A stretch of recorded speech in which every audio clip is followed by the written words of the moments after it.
If you're a maintenance supervisor for a commercial property, you've had to deal with everything from leaky faucets to flickering light bulbs. But nothing's worse than that ancient boiler that's lived in the building since the day it was built, 50 years ago. It's enough to make anyone lose their cool.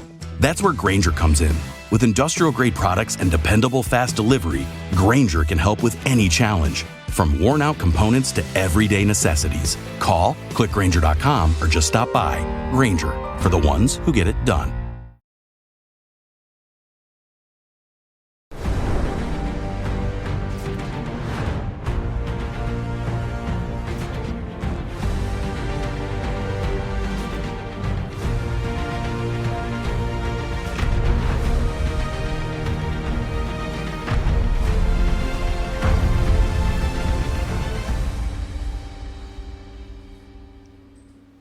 Welcome to IGH Going Rogue. Today is Tuesday, February the 4th, and we have a great guest today.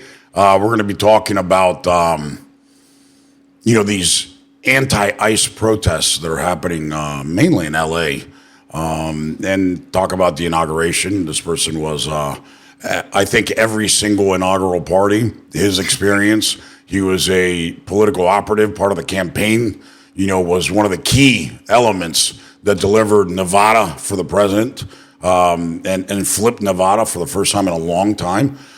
His name is Jesus Marquez, good friend, political analyst, consultant, commentator, operative, and just all around a goddamn stud, man. Welcome to the show, Jesus. It's always a pleasure to have you. Always a good time talking to you and having you share your experience, knowledge, especially with the Hispanic community. That is so important. You did a kick-ass job in this campaign. I think everybody thanks you. The entire country does. The president, I'm sure, does. We would have never been able to win if it wasn't for the Hispanic vote that did that historic shift, and you were key to that movement. So thank you and welcome to the show. Hey, Ivan, thank you very much for that introduction. I'm humble about it, and I'm very grateful, too. And yes, we won. We won big, and we did it with the Latino vote, the Hispanics. They came out in droves to vote for Donald Trump.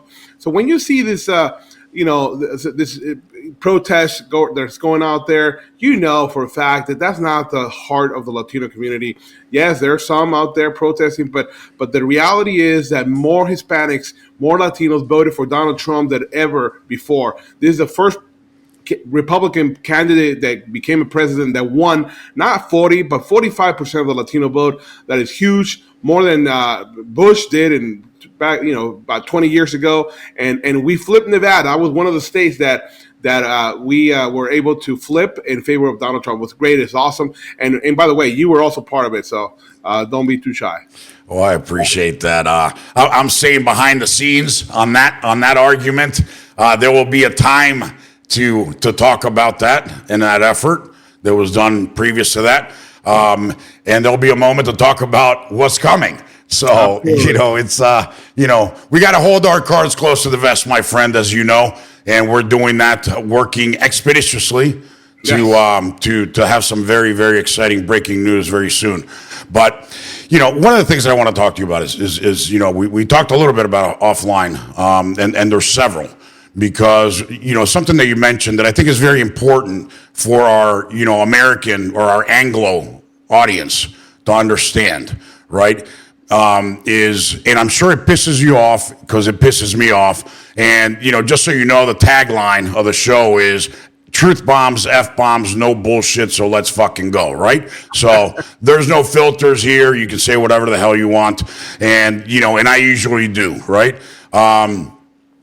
Those fucking people in the streets of LA that are protesting ICE, that are protesting the President of the United States, that are protesting Tom Homan, that are protesting Kristi Noem, Stephen Miller, Pam Bondi, everybody that we have do not represent the Hispanic community in the United States. They do not. And I'm just going to emphasize a little bit more, is the highest president that obtained the highest number of Hispanic vote was Ronald Reagan in 1984 with 40%, and George W. Bush in 2004 with also 40%. And Donald Trump got 46% of the Hispanic vote. Not only is that important that he was able to reach such a huge percentage, but also, you got to understand that back then they represented, 5, 11%. Now they represent 20%. Hispanics, we represent 20% of the voting electorate. So and that's going to continue to grow and grow and grow. So it's very important. The job that has to be done with the Hispanic community to make sure that they don't fall back. We understand there's some rumors out there that George Soros is going to commit $250 million in the midterms to win back the Hispanic vote. So we need to work our ass off. We need to work our ass off and make sure that doesn't happen, that we not only hold the 46, but push it to 56. That's the real number where we believe is the real par, right? We just got to get our message out, and we haven't been able to do that as effectively as we could have. But it's going to be very interesting. So the people that are out there protesting, they don't represent the majority of Hispanics. Yeah. Many of them actually might even be illegal, But it's amazing that they can get away with that, in LA. Like I said in my show yesterday, I said paging Tom Homan, go to LA and round these fuckers up, right? It's going to be a matter of time before he does, right? And, and he's going after the criminal element. He's going after Trinidadawa. He's going after, MS-13 and other people. And we saw that awesome job that Marco Rubio did, our friend, down in Panama. That was amazing. And then with Bukele in El Salvador, Bukele is going to start accepting criminals, deportees from the United States that are not even Salvadorian. Imagine that. I mean, that is a huge win. But tell us a little bit about the work that you did with the campaign. How did you guys flip Nevada? How did you? And I know you work, so your heritage is Mexican. So I remember when we spoke, there are very few people, probably nobody in the country that understands that segment of the Hispanic population better than you do, right? And they're in California, Nevada, Arizona, New Mexico, right? Talk to us about that. Sure, absolutely. But before I go there, you were absolutely right when you say that the people out there protesting, they don't represent the vast majority of Latinos here in the United States. These anti-ICE protests, they're not anti-ICE, they're anti-USA, because if you notice, they have all foreign countries' flags. They're not even waving or flying our flag. That's right. So that just tells you a lot, about these protests. By the way, a lot of the folks that are in this protest may have good intentions, but the problem is that they were lied to. They believe the big lie that Donald Trump is going out there rounding up families and taking children apart and going into the schools to deport those. No. Donald Trump put the order in for his team to deport the criminals first. So what's wrong with that? Why would you be opposing deporting the criminals, the ones that you mentioned, all these big name organizations that are here harming people, harming other Americans, and also not just them, but also the people that have deportation orders. That's right. Fugitives that have been called to be presented in a court of law and then to possibly be deported. They didn't show up. And they have exhausted all their possibilities by years and years of different hearings and whatnot. And by the way, most of those deportation orders are from the Biden era anyway. That's so right. It's not like Donald Trump came in and put all this. Yeah, you had all these deportation retainers, right? And ICE was not allowed to execute them. Can you imagine exactly. that?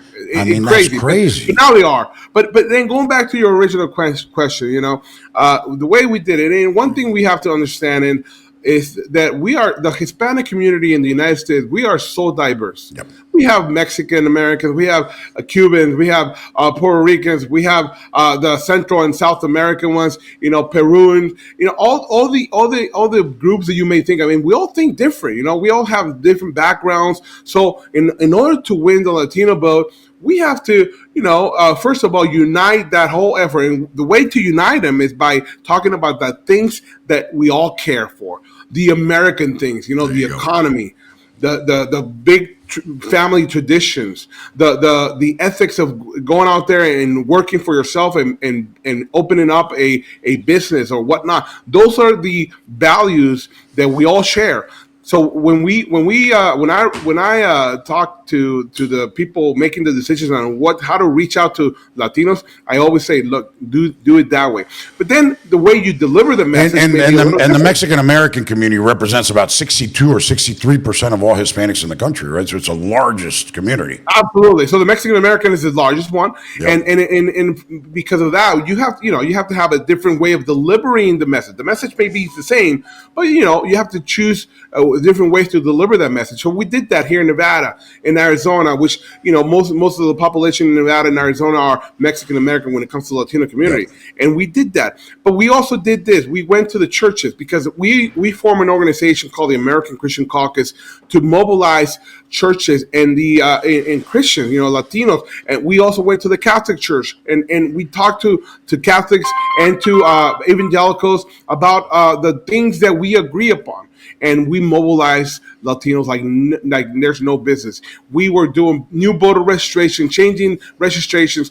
We got the Latino vote involved, and that's what we did. We went to where the community is, and I'm very proud of that. I will do it again, and we need to double down on that because I believe, like you said, we can now get not 40%, not 45 or 46, but we can get 55 to 60% of the vote because we, the America First movement is for Latinos as well.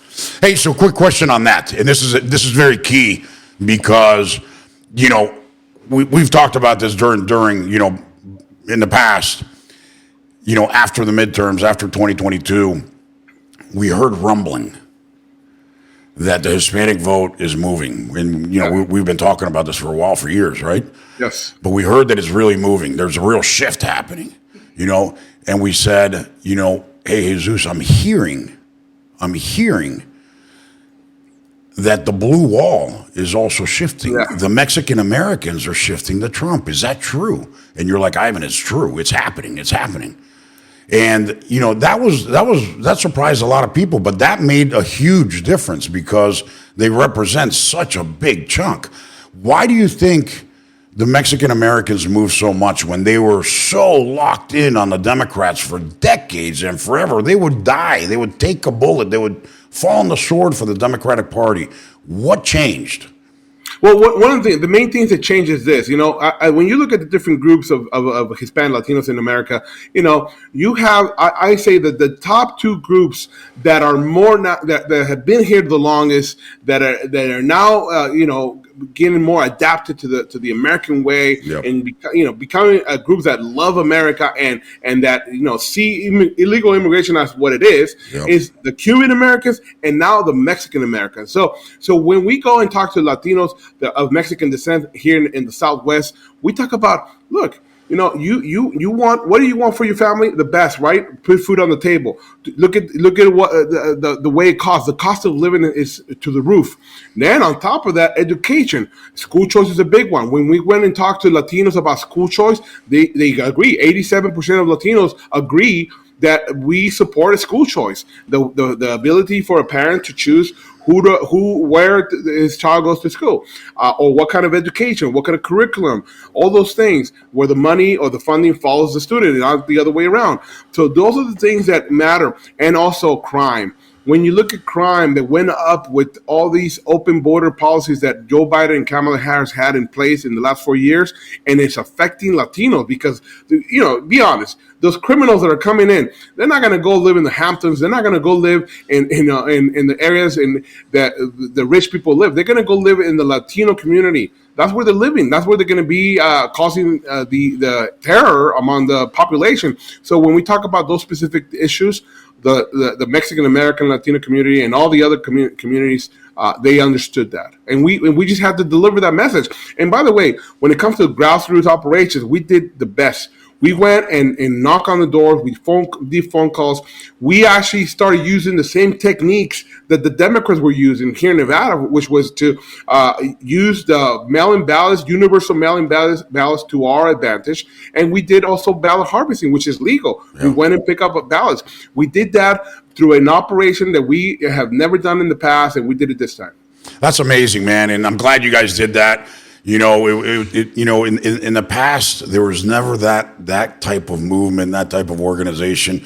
You know, I used to, you remember, I've criticized our party many times publicly that, you know, what does the RNC do for Hispanic outreach? They produce a 30-second video, put it on YouTube, then they come out with a mailer that says, you know, why am I American in English and on the other side in Spanish? And, you know, like, dude, you expect we're going to fucking win this way? No, we need to put bodies on the ground. Democrats are pounding people, churches, everything. I told you the story back in 2008, after 2008, 2009.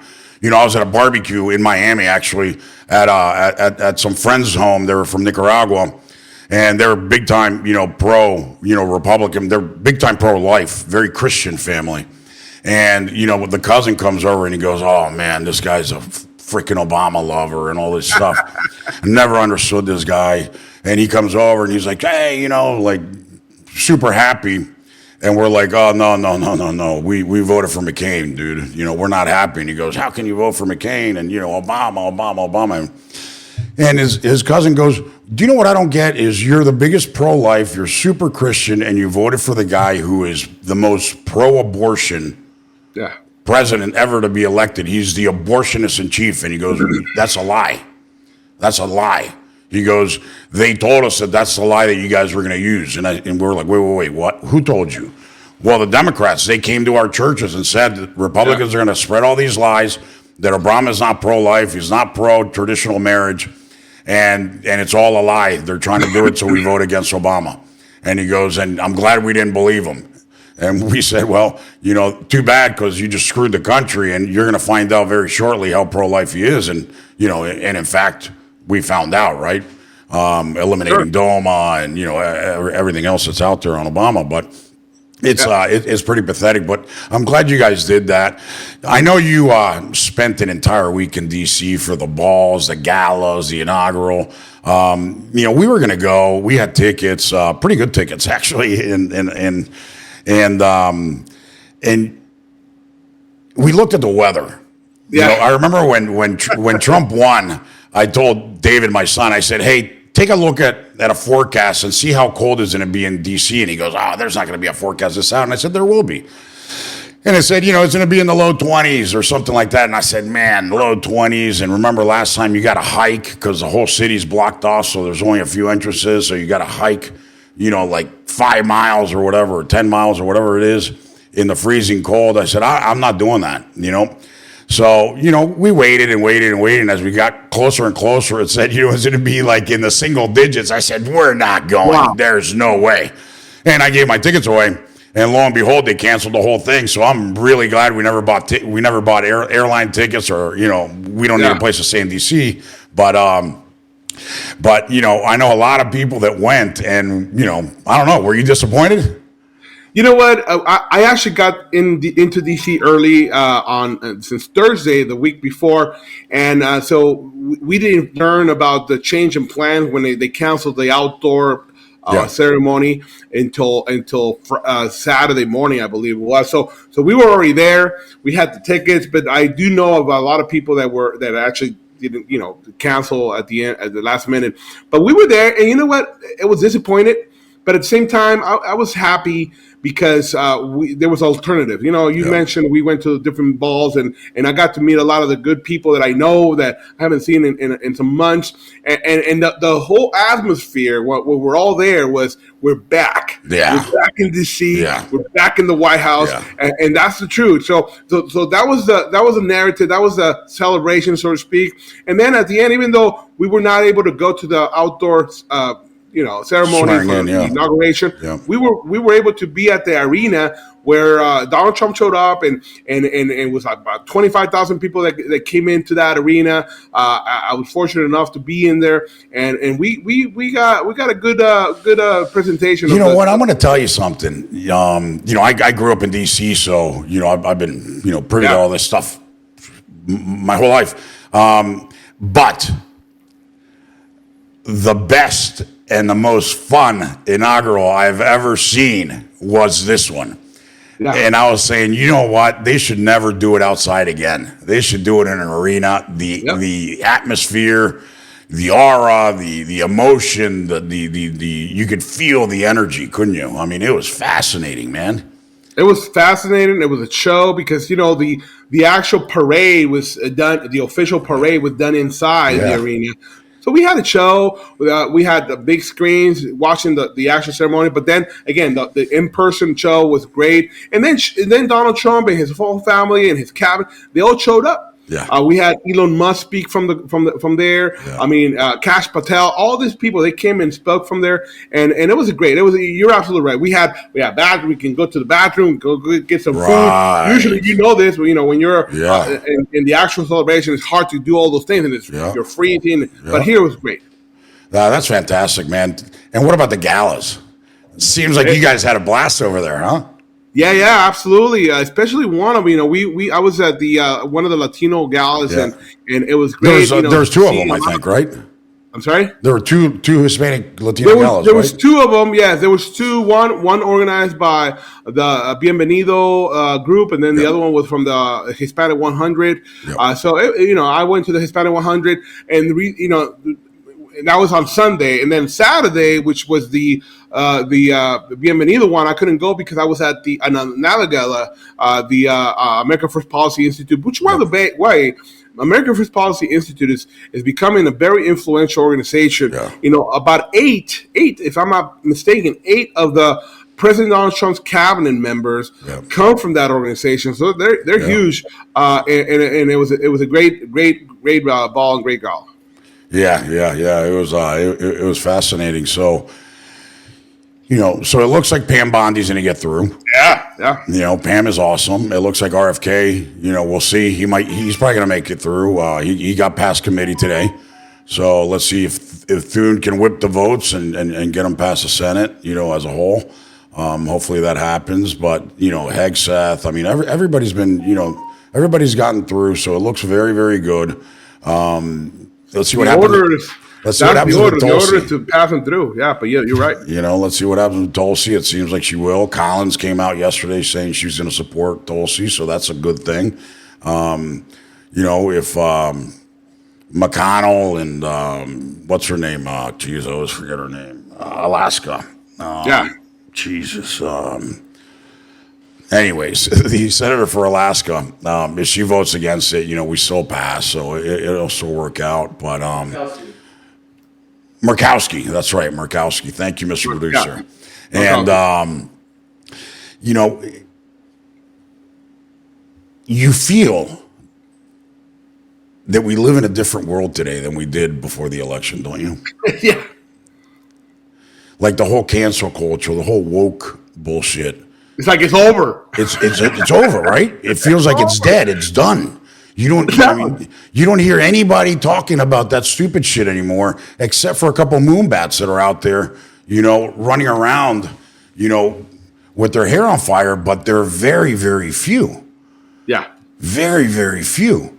And I think once Cash gets confirmed, dude, it's going to be very interesting to see what happens at the FBI. The FBI is a disaster. Ratcliffe at the CIA, I'm assuming, is cleaning house. And once Pam gets into DOJ, I mean, it's not going to be overnight, but, there's going to be a lot of cleaning. You saw what's going on at USAID. We found out yesterday that USAID, because some California member of Congress, some guy, I think it was like Robert Garcia or something like that, he's a Peruvian American. He lobbied for USAID to pay $32,000 in a comic book to propagate throughout the country of Peru, promoting LGBTQ. Can you believe that? That's USAID money. That's taxpayer money. And just like that, there's so many other things. So I'm glad they're shutting it down. It should be shut down completely. It sounds like Marco is going to just absorb it into state and get rid of a whole bunch of people. So that's a plus. I mean, USAID is damaging to U.S. agenda worldwide. Absolutely. Not just that, but USAID, they don't have, before now, they didn't have a mechanism to verify where's all this money going to. $50 million to buy condoms in Gaza? Really? Come on, so they can go and rape people over there. I mean, that's because that's, by the way, that's what they did to the Israelis, right? Yeah. I mean, it is ridiculous that we're funding all these operations across the nation, across the world. I'm sorry, and we need to have accountability. And no, it's not just accountability. We need to stop. We need to cut those monies that are going out. Period. Yeah, it's pretty amazing, and I think the USAID is probably step number one. I'm pretty sure there's going to be a lot more gutting that's going to happen at State Department, because State Department is just it's a cancer. They have so much social agenda versus real U.S. policy, and I think Marco's going to clean that up. I think he's he's been chair of the Senate Foreign Affairs Committee for a long time. He gets it. He understands it. He understands the threat of China. And talking about China, I mean, dude, Mexico and Canada, how they buckled within hours after trying to grandstand over the weekend and play tough, and then all of a sudden they're calling Trump 17 times a day trying to cut a deal and get a breather, and it's just ridiculous, man. And Trump knew this. Trump knew this. That's why he did it.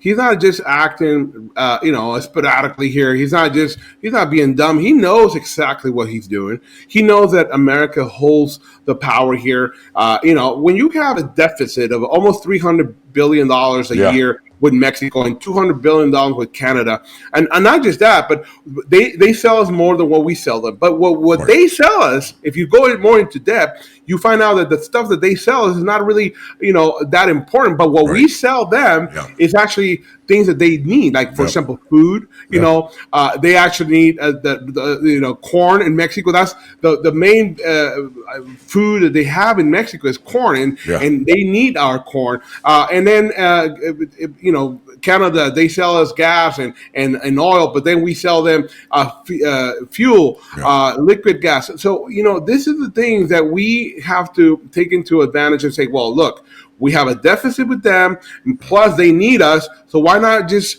fix the situation? And by the way, while you're at it, control the border and control the fentanyl coming through your country, and it's done. It's a done deal. And that's really a big thing, right? Is the border situation.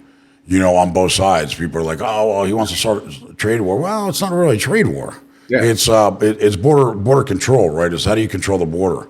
Hey, get this. Turns out the whole Gaza thing wasn't referring to the Gaza Strip. It's referring to like a province in Mozambique.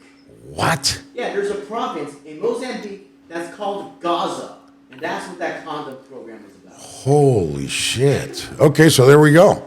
So it's a province in Mozambique in Africa, and that's where the $50 million in condoms is going, not to the Gaza Strip. So that's insane. They're probably going to claim it's to prevent HIV or whatever, but whatever, bro. I mean, it's just so much money. It's hard to keep track of. Nobody's spending $50 million in condoms. They're spending $10 and they're pocketing the $49 million. That's what they're doing. $2 million. I got part of the list here. $2 million for sex change for LGBT activists in Guatemala. Oh my God!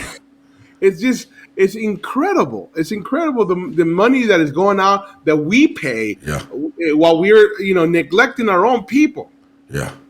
So that's what America First is all about. America First is about taking care of us, America first, and then any other country. And not even if then, like for example, I don't know if you heard about this too, but apparently we funded with the Ukraine war with $170 billion, but they're saying that they only got $70 billion. So where's the other 100? Right. They can't account for it. They don't know where it is.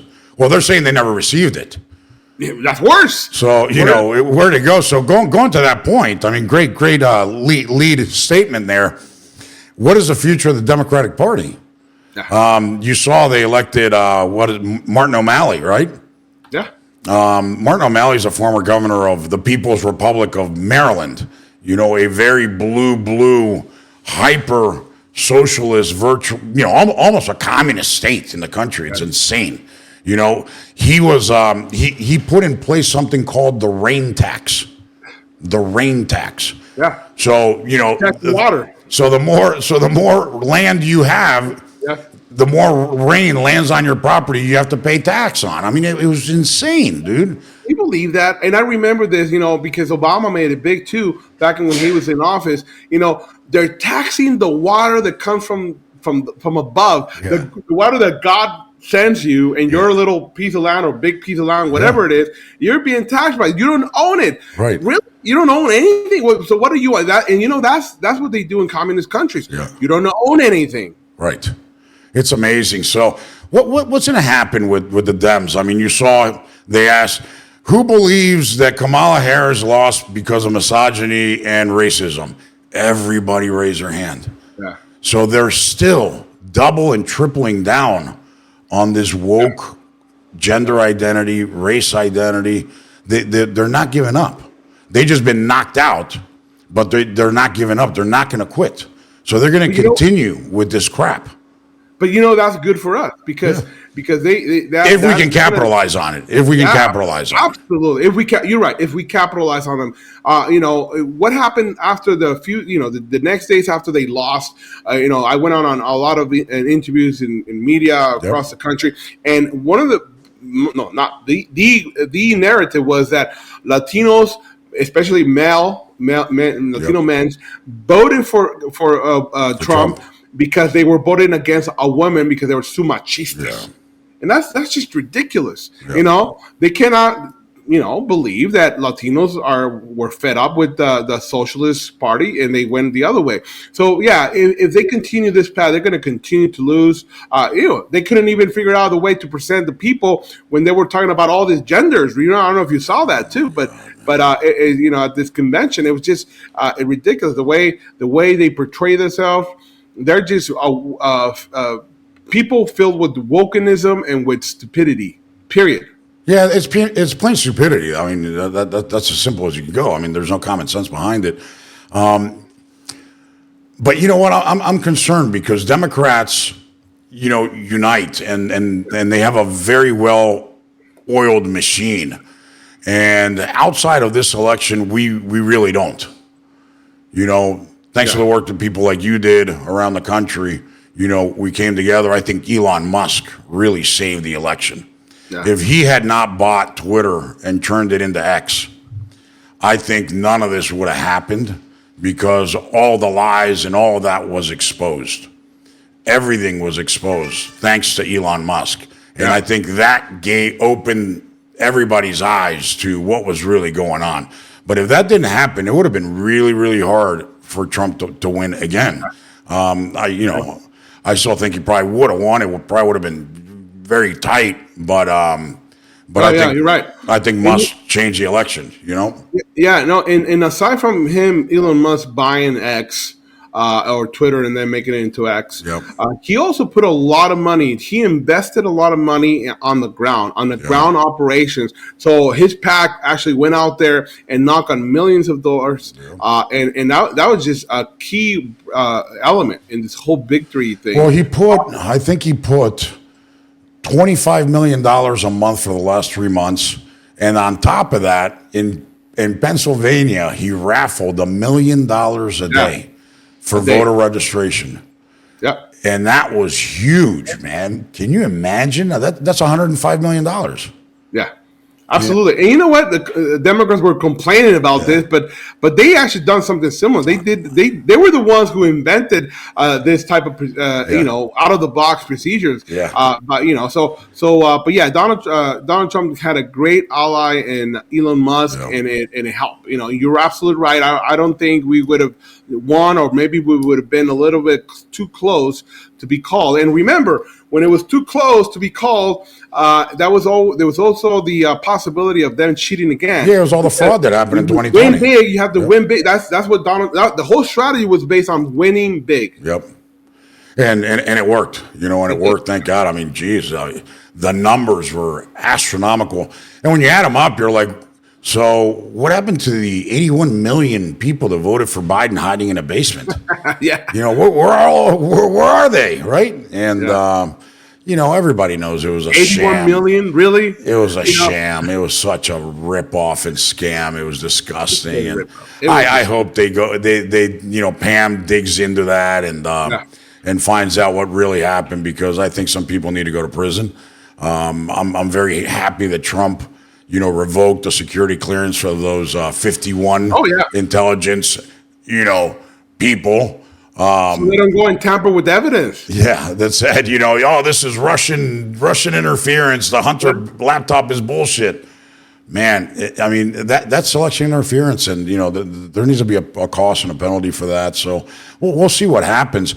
So what's next for you, Jesus? Good question. So there's different things that I may be doing. One thing I know for sure that I'm going to be involved. I'm going to continue to be involved. You mentioned earlier about how Democrats, one of the reasons why Democrats still win elections, even though they're gone too crazy, to the left, they're communists, they're woke, they're plain stupid in their ideas, but they're really good on the ground. They're really good in mobilizing voters and uniting. So we learn from that. Republicans and conservatives like myself, we learn from that, and we are using their same tactics on the ground. And that's what we're doing. So we have an operation here in Nevada that we will continue to maintain, continuing the voter registration drive, for example. We will continue knocking on doors. We will be involved with the state's legislature, not just in Nevada, but also in Arizona and Pennsylvania, to use that, not just to mobilize the vote, but also to achieve good laws in those states. So, for example, here in Nevada, there's a ballot initiative that is coming up in the next election cycle that is going to put basically abortion to be legal up to the day of birth. Wow.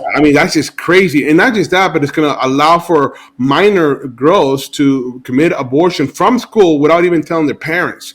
So we want to change that. We need to stop that. And that is also something that's going to continue to fuel the Latino community to be involved in that. So we're planning on that. Now, however, aside from that, I was asked, are you going to be going to the administration and working there? That was my question. Yep. There's some opportunities there for me. However, it's hard because I have children that don't want to move to DC. So I don't blame them, by the way. It's not the same place it was when I grew up. It's not. It's definitely not. It's not the same place. You're right. But I got a teenager in high school, and I have another one that's coming into junior high right now. So they're like, oh, we have our friends, our school. But hey, if the calling is there to serve my country, I will probably definitely consider it. But so far, I'm working on this project that I have with the American Christian Caucus here in Nevada, and we're going to move into Arizona and Pennsylvania soon. So that's awesome. So yeah, those are the things that are coming up my way. But we will be in the game for sure. That's fantastic. What about are we going to get to see Spanish Rush back on the airways? You know what? That's the main thing that I really would like to do, because that's that's my thing. You mentioned right now the Rush Limbo in Spanish. So that's pretty much what I did. Spanish Rush, man. That's how everybody do you, right? Spanish Rush, and and you love to play with the calls, and you love taking phone calls and interacting with your audience. And I was debated on the air, against and that's what I do. I do good, and hey, your organization was a big part of it. So hopefully we'll be back on the air soon. I believe so. I believe something's going to happen. So we're going to get Spanish Rush back, huh? We're going to get you behind the microphone, headsets, debating and arguing with the crowd again, huh? Yes, that is my what I do the best, and I think I want. And you enjoy it, and you enjoy it too. So it's a lot of fun. Hey, Jesus, I appreciate you coming on the show, man. It's always a pleasure. Where can people follow you? We have your X handle on there. Where else are you active? Where can they find out what you're doing and keep up with you? They can find me on X. You said it's right there at Marquez Gesso, but also they can find me on Instagram and on Facebook. Instagram will be Jesus Marquez 5755, and Jesus, and on Facebook would just be Jesus Marquez. You can find me in one of those, and I'm very active. Fantastic, man. Well, you definitely are. And again, thanks for all the work you did. Thanks for helping save America and making America great again. And if you join the administration, I do have to warn you, see if you can do it remotely. You do not want to live in the D.C. area. That place is despicable. It is full of sick and nasty and demented people that need more psychiatrists and less politics. And, and we probably need 12 years to clean that place out. 4 with Trump and 8 with Vance, and I think it'd be a safe place to go back to. But right now, I would have to advise you to stay in Nevada. Vegas is beautiful. You guys have done a great job. You've turned it red. I think you might want to stay there and turn it even redder. So thank you very much, Jesus. You're the man. You're a stud. You're always welcome on the show, man. Thank you very much. And yes, we are working on making it redder. So God bless. Excellent, man. Take care. Awesome, guys. I hope everybody had a good time today. Jesus Marquez is a stud. He's one of the, like you heard him, man. He's been involved for a long time. He's, Spanish Rush when he was on the air with his radio show. I know he's fighting to come back and get a radio show again and nationwide. And I believe that's probably going to happen soon. So we're pretty excited, looking forward to seeing more of Jesus and bringing people like him that can explain the truth and the reality of the Hispanic community in the United States. It's not monolithic. It's not, like the African American community or others. They're, like you said, there's Mexicans, Colombians, Chileans, Cubans, Argentinians, et cetera. And everybody's different. And there are rivalries between, some of these countries as well. So in these communities, that rivalry continues. So it's not that easy. And, you have to be able to speak to each community individually in a way they understand. And like you said, the shared values was the way we won this thing, because everybody shares those values, pro-family, small government, pro-God, pro-country, smaller government, get out of my way. Everybody's more entrepreneurial than an employee, and things like that work, right? So, people like Jesus are going to continue to fight for this. We're going to continue to bring on the air and bring people like that. The rest of the week, we have a great show. We're going to be talking a lot of different things. We're going back to the deep state, and we're going to be talking about what's happening in some of these agencies. So make sure you don't miss it, and we'll see you tomorrow, same time.